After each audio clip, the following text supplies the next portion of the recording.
ये देख सकते हैं आप लोग यहाँ पर कक्षा 8 के सामाजिक एवं राजनीतिक व्यवस्था भाग 3 का यहाँ पर हमारा अध्याय 6 है, आर्थिक क्षेत्र में सरकार की भूमिका।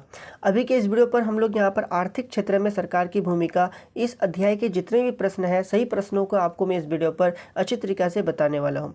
तो आप लोग अपने किताब को निकाल लीजिए और कॉपी और कलम को आप लोग ले लीजिए और साथ ही साथ मेरे साथ आप सही प्रश्नों के उत्तर को लिखते चलिए। तो चलिए हम लोग देना करते हुए यहाँ पर शुरू करते हैं। जहाँ पर आपको रुकने की आवश्यकता होगी आप वीडियो को पॉज करके रुक जाएंगे। तो यहाँ पर देखिए हमारे यहाँ पर जो है इसके प्रश्न आ गए।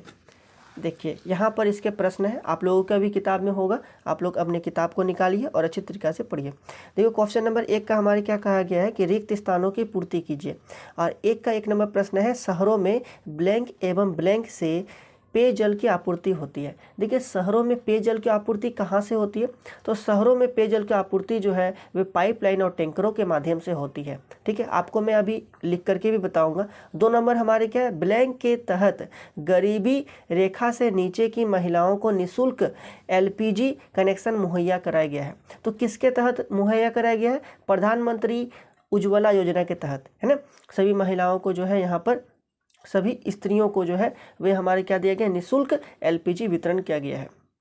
अगला 3 नंबर देखिए यहाँ पर है, जन सुविधाओं के उपलब्धता की जिम्मेदारी ब्लैंक की होनी चाहिए। तो किसकी होती है बोला? सरकार की होनी चाहिए। तो यहाँ पर होगा सरकार। अगला देखिए, बहुउद्देशीय परियोजनाओं से एक साथ कई उसके बाद क्या होगा, तरह के लाभ। यहाँ पर क्या होगा, तरह के लाभ मिलते हैं। अगला यहाँ पर है, स्वच्छ भारत का अभियान महात्मा गांधी के जन्म दिवस ब्लैंक को आरंभ किया गया। तो यानी कि यहाँ पर कह ही दिया महात्मा गांधी के जन्म दिवस, यानी कब हमारा 2 अक्टूबर देखिए जन्म दिवस के शुभ अवसर पर यहाँ पर किया गया था।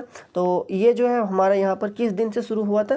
तो ये स्वच्छ भारत अभियान जो है वे हमारा 2 अक्टूबर 2014 से शुरू हुआ था। देख सकते हैं आप लोग यहाँ पर, आपके लिए मैंने यहाँ पर लिखे हैं, बहुत ही बेहतरीन तरीक़ा से यहाँ पर लिखा है, आप लोग सभी का लिख लीजिएगा। आपको मैंने क्या बोला कि पहला का 1 नंबर का आंसर मैंने क्या बोला, पाइपलाइन, यानी कि यहाँ पर आपको लिखना है, यहाँ पर लिखना है पाइपलाइन और यहाँ पर आपको लिखना है टैंकरों, जो कि यहाँ पर आप लोग दे सकते हैं। 1 का 2 नंबर हमारे क्या लिखा है, प्रधानमंत्री उज्ज्वला योजना। तो यहाँ पर आपको लिखना है प्रधानमंत्री उज्ज्वला योजना के तहत गरीबी रेखा से नीचे की महिलाओं को निःशुल्क LPG कनेक्शन मुहैया कराई जाती है। 2-3 नंबर हमारे क्या है, जन सुविधाओं की उपलब्धता की जिम्मेदारी किसकी होनी चाहिए? तो जन समुदाय की उपलब्धता की हमारी सरकार को होनी चाहिए। अगला यहाँ पर 4 नंबर था हमारा कि बहुउद्देशीय परियोजनाओं की से एक साथ कई। तो यहाँ पर आपको लिखना है तरह के लाभ। क्या लिखना है?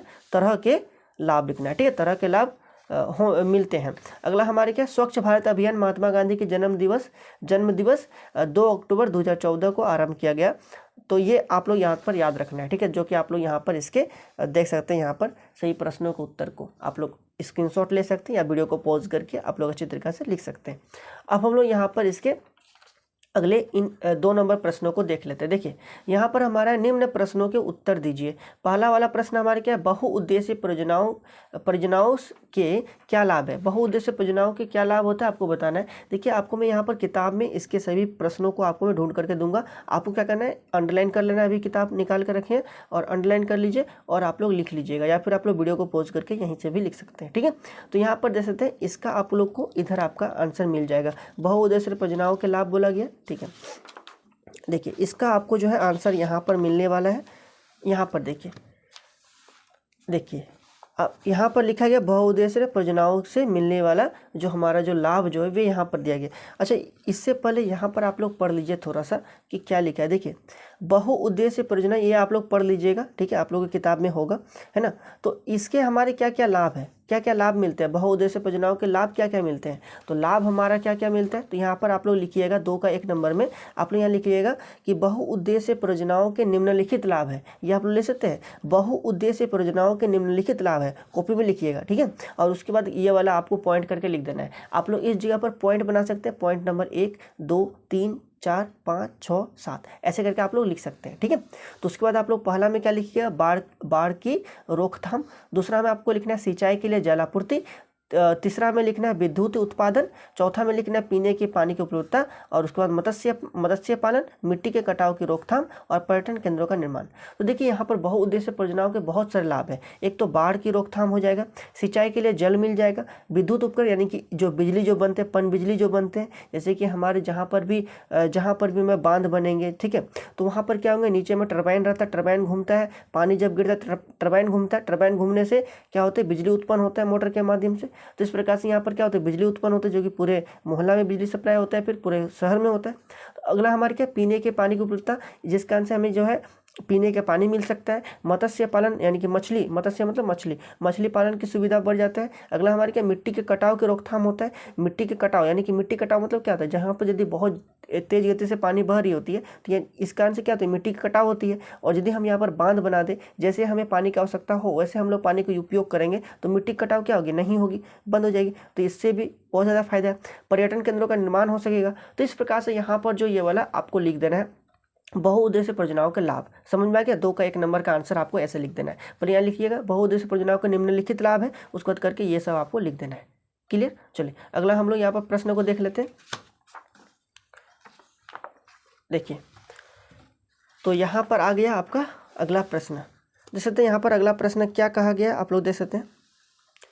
अगला प्रश्न हमारे यहाँ पर 2 नंबर है कि भारत के कुछ महत्वपूर्ण बहुउद्देशीय परियोजनाओं के नाम लिखिए। ठीक है, बहुउद्देशीय परियोजनाओं के क्या क्या लाभ है आपको तो मैंने बता दिए। अब यहाँ पर देखिए बहुउद्देशीय परियोजनाओं के नाम लिखना है कि कौन कौन से बहुउद्देशीय परियोजनाएं हैं। तो इसका आंसर जो आपको यहाँ पर मिलेगा, आप लोग किताब को ऐसे करके पलटाइए। ठीक है, देखिए आपको जो है इसका आंसर यहाँ पर मिलेगा। देखिए यहाँ पर देखिए बॉक्स के भीतर में लिखा गया है। ठीक है, इस बॉक्स के भीतर में आप लिखा गया, आप लोग देख सकते हैं। देखिए भारत की महत्वपूर्ण बहुउद्देशीय परियोजनाएं कौन कौन से हैं, जितना भी आपको सभी लिख देना है। ठीक है, तो जैसे जैसे यहाँ लिखा गया वैसे वैसे आप लोग इसके आंसर को लिख देंगे।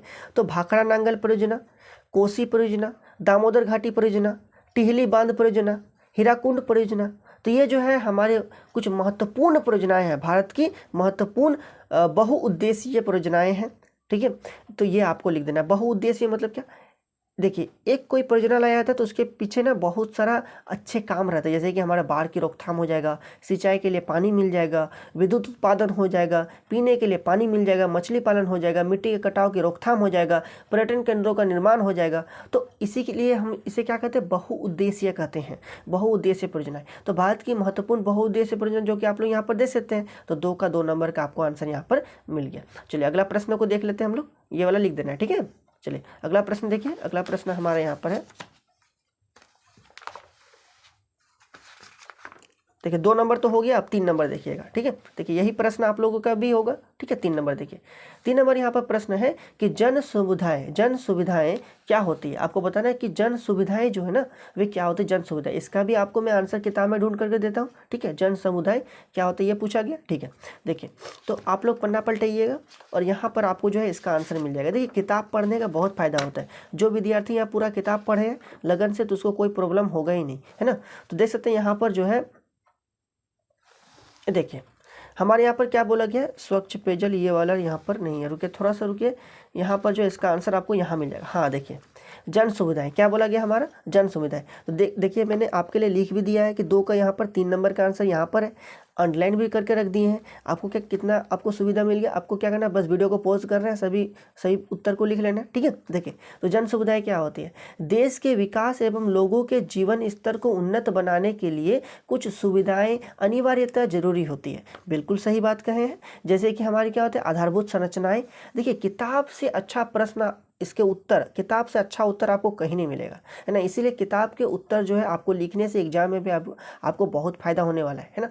किताबी उत्तर यहाँ पर जो बहुत फायदा देगा। और यदि आप लोग किताब को एक बार पढ़ लेंगे तो आप लोग इसके उत्तर को अपने से भी डील कर सकेंगे, मतलब अपनी भाषा में भी आप लोग लिख सकेंगे। ठीक है, अपने शब्दों में भी लिख सकेंगे। तो इसीलिए यहाँ पर एक बार किताब आप लोग जरूर पढ़िए। देखिए जन समुदाय मतलब क्या होता है, देश के विकास एवं लोगों के जीवन स्तर को उन्नत बनाने के लिए कुछ सुविधाएं अनिवार्यतः जरूरी होती है। जैसे कि आधारभूत संरचनाएं, जैसे हमारे क्या हो गया, यातायात हो गया, संचार हो गया, बिजली हो गया। यातायात मतलब समझते हैं, आवाजाही जैसे होता है। ठीक है, जैसे कि यानी कि देखिए जैसे हमारे सड़क पे वाहन जो वगैरह चलती है, यातायात होता है, तो ये इस प्रकार से यातायात हो गया। फिर हमारे क्या हो गया, संचार हो गया, बिजली हो गया, शिक्षा, फिर हमारे क्या हो गया यहाँ पर स्वास्थ्य, पेयजल एवं स्वच्छता, पेयजल स्वच्छता तथा सामाजिक सुरक्षा और आजीविका के लिए उपयुक्त। आजीविका मतलब क्या होती है, जीवन निर्वाह के लिए, आजीविका के लिए, ठीक है। आजीविका वही क्या है, आजीविका जिसके कारण से आप अपने परिवार का भरण पोषण करते हैं, वे आजीविका कहलाता है, जो काम आप लोग करते हैं। क्या उपयुक्त अवसर इत्यादि ऐसे ही सुविधाएं हैं, इन्हें ही सार्वजनिक सुविधा या जन सुविधा कहा जाता है। तो इस प्रकार से आपको क्या करना है, ये वाला आपको आंसर लिख देना है। बहुत ही सटीकता के साथ यहाँ पर इसका उत्तर दिया गया, आप लोग को अपने कॉपी में लिख देना है, ठीक है। यही हमारी क्या जन सुविधाएं का बिल्कुल एकदम सुंदर सा यहाँ पर इसके आंसर दिया गया है। चलिए हम लोग अगला प्रश्न को देखते हैं। देख सकते हैं आप लोग यहाँ पर। अब अगला प्रश्न हमारे क्या है, 4 नंबर। देखिए 2 का 4 नंबर ये वाला 2 का 4 नंबर प्रश्न हमारा है, शुद्ध पेयजल हमारे लिए क्यों आवश्यक है। देखिए शुद्ध पेयजल हमारे लिए बहुत आवश्यक होता है ना। देखिए क्यों आवश्यक है पूछा गया, ठीक है। तो यहाँ पर देखिए आपको मैं यहाँ पर किताब में इसका आंसर ढूंढ देता हूँ। देखिए यहाँ पर जो आपको यहाँ पर इसका आंसर मिल जाएगा। देखिए यहाँ पर लिखा है पेयजल एवं स्वच्छता, तो शुद्ध पेयजल जो हमारे लिए क्यों आवश्यक है, देखिए इसका आंसर देखिए बहुत ही बेहतरीन है। यहाँ पर देखिए 2 का 4 नंबर यहाँ पर है, जीवन के लिए पानी आवश्यक है। स्वच्छ पेयजल की उपलब्धता व्यक्ति के स्वास्थ्य के लिए अति आवश्यक है। यहाँ तक आपको लिखना है। उसके बाद देखिए दूषित पानी से दस्त, देखिए ये वाला ना आपको MCQ क्वेश्चंस बनता है। दूषित पानी से कौन कौन से बीमारी फैलते हैं, तो दूषित पानी से दस्त, पेचिश, हैजा आदि संक्रामक मतलब क्या होती है, संक्रामक मतलब होता है फैलने वाला रोग, ठीक है। संक्रामक बीमारियों के फैलने का डर रहता है। और भारत में देखिए ये वाला आंकड़ा ना बहुत ज़्यादा इंपॉर्टेंट है कि भारत में दूषित पानी के कारण प्रतिदिन लगभग 1600 व्यक्तियों की मृत्यु होती है। ये वाला आंकड़ा जो है, ये डेटा जो है 1600, ये आपके लिए बहुत इंपॉर्टेंट है, परीक्षा में पूछा जाता है ना। तो यहाँ तक आपको लिख देना है। उसके बाद क्या करना है, एक लाइन छोड़ना है, नीचे आना है, यहाँ से लिखना है आपको, स्वच्छ पेयजल की उपलब्धता को सुनिश्चित कर इन मौतों को रोका जा सकता है। इसीलिए हमें क्या चाहिए, स्वच्छ पेयजल आवश्यक है। उसको तो आप लोग अपने से लिख सकते हैं ना एक लाइन, इसीलिए हमें स्वच्छ पेयजल की आवश्यकता होती है। बस इतना लिख देना है, बिल्कुल एकदम सुंदर सा आंसर हो गया ये वाला। आप लोग भी समझ गए, बहुत अच्छा। देखिए फिर से आप लोग समझ सकते हैं, फिर से जोर से मैं जल्दी करके पढ़ देता हूँ। देखिए जीवन के लिए पानी आवश्यक है, स्वच्छ पेयजल की उपलब्धता व्यक्ति के स्वास्थ्य के लिए अति आवश्यक है, दूषित पानी से दस्त, पेचिश, हैजा यह बीमारी का नाम है, ठीक है, आदि संक्रामक बीमारियों के फैलने का डर रहता है। और भारत में दूषित पानी के कारण प्रतिदिन लगभग 1600 व्यक्तियों की मृत्यु होती है। स्वच्छ पेयजल की, उसके बाद यहाँ से लिखना है, स्वच्छ पेयजल की उपलब्धता को सुनिश्चित कर इन मौतों को रोका जा सकता है, ठीक है। अब यहाँ पर क्वेश्चन में आखिर कहा क्या था, क्वेश्चन में हमारा कहा था स्वच्छ पेयजल हमारे लिए क्यों आवश्यक है, इसलिए लिख देना इस प्रकार की घटनाओं को रोकने के लिए, इसीलिए हमें स्वच्छ पेयजल की आवश्यकता होती है। तो इस प्रकार से आप लोग इसके आंसर को लिख सकते हैं। बहुत ही बेहतरीन यहाँ पर आंसर आपको मिल गया, ठीक है। चलिए अगला यहाँ पर देखिए 5 नंबर हमारे क्या बोलेगा, केंद्र सरकार की आय के विभिन्न स्रोतों। आखिर केंद्र सरकार के पास इनकम कहाँ से होता है, तो इसको यहाँ पर आपको बताना है कि केंद्र सरकार की आय के विभिन्न स्रोतों को लिखना है, ठीक है। इसका भी आंसर आपको यहाँ पर मिल जाएगा। देखिए चलिए एक ही पेज मैंने पलटा, यहाँ पर आपको आंसर मिल गया। ये चार्ट जो है ना, ये बहुत इंपॉर्टेंट है आपके लिए, है ना। और यहाँ पर दिया, देखिए केंद्र सरकार के कर राजस्व का विभाजन, मतलब केंद्र सरकार की इनकम जो है कहाँ कहाँ से होते हैं, बहुत इंपॉर्टेंट, आपको ये वाला लिखना है, ठीक है। प्रश्न हमारे क्या था, प्रश्न हमारा था कि केंद्र सरकार की आय के विभिन्न स्रोतों को लिखिए। तो आप लोग यहाँ पर अच्छा नहीं दिखाई दे रहा है, देखिए तो यहाँ पर आपको लिखना है, इसके उत्तर में लिखना है केंद्र सरकार की आय के विभिन्न स्रोत निम्नलिखित है। ये लिख सकते हैं, निम्नलिखित मतलब क्या, नीचे है, ठीक है। कौन कौन से नंबरिंग करके आप लोग लिख दीजिएगा, ठीक है। एक नंबर लिख दीजिएगा उधार एवं अन्य देयता। देखिए सरकार के पास जो उधार और अन्य देयता से यहाँ पर इनकम होती है। उसके बाद हमारा निगम कर से होती है, आयकर से होती है, सीमा शुल्क से होती है, केंद्रीय उत्पादन। देखिए यहाँ पर एक नंबर में आपको क्या लिखना है, उधार एवं अन्य देयता। तो जो सरकार से जो हम लोग लोन लेते हैं, जैसे बैंक वगैरह से, सरकारी बैंक से, तो उनको हम कुछ फिर बाद में ब्याज भी देते हैं, ठीक है। तो उन्हीं से उनकी क्या होती है, इनकम होती है। निगम कर से होती है, निगम कर आप लोग देते हो, निगम कर से होती है। तो इस प्रकार से लिखना है, आयकर से होती है। उसके बाद आपको लिखना है सीमा शुल्क, केंद्रीय उत्पाद शुल्क, सेवा कर एवं अन्य कर से होती, एवं अन्य कर से होती है, उसके बाद अन्य में। तो इस प्रकार से यहाँ पर देख सकते हैं उधार एवं अन्य देयता से कितना प्रतिशत यहाँ पर जो इनकम होती है 20% है ना। निगम कर से कितना प्रतिशत, तो निगम कर से जो है 21%। आयकर से कितना इनकम होती है, तो 16% है ना कुल बजट का। ठीक है, चलिए अगला देखिएगा यहाँ पर ये जो है सीमा शुल्क, केंद्रीय उत्पाद शुल्क, सेवा कर एवं अन्य कर, इसका हमारी कितना 31%, सबसे ज़्यादा है ये वाला, है ना। इनकम यहाँ से होती है। अगला अन्य यहाँ पर 12%। तो इस प्रकार से टोटल हमारा 100% जो है ये बजट है। तो इस प्रकार से आप लोग देख सकते हैं 2019-20 का ये वाला यहाँ पर बजट को दिखाया गया था। ठीक है, तो ये वाला आपको यहाँ पर लिखना है, ये चीज़ लिखना है, लिख सकेंगे आप लोग। ठीक है, ये 2 का 5 नंबर का आंसर मिल गया। तो इस प्रकार से आपको मैंने सभी प्रश्नों को उत्तर आपको मैंने बता दिया, आपको भी समझ में आ गया बहुत ही अच्छी तरीके से। तो आपको क्या करना है, इस वीडियो को लाइक कर देना है। ठीक है, और इस वीडियो को अपने दोस्तों के साथ शेयर भी करना है, ज़्यादा से ज़्यादा शेयर करना है आपको। ठीक है, ताकि वे भी इस चैनल के साथ जुड़े और सही प्रश्नों के उत्तर वे भी जान सके। बस तब अभी इस वीडियो में इतना ही, मिलते हैं अगले वीडियो में, तब तक के लिए बहुत बहुत धन्यवाद।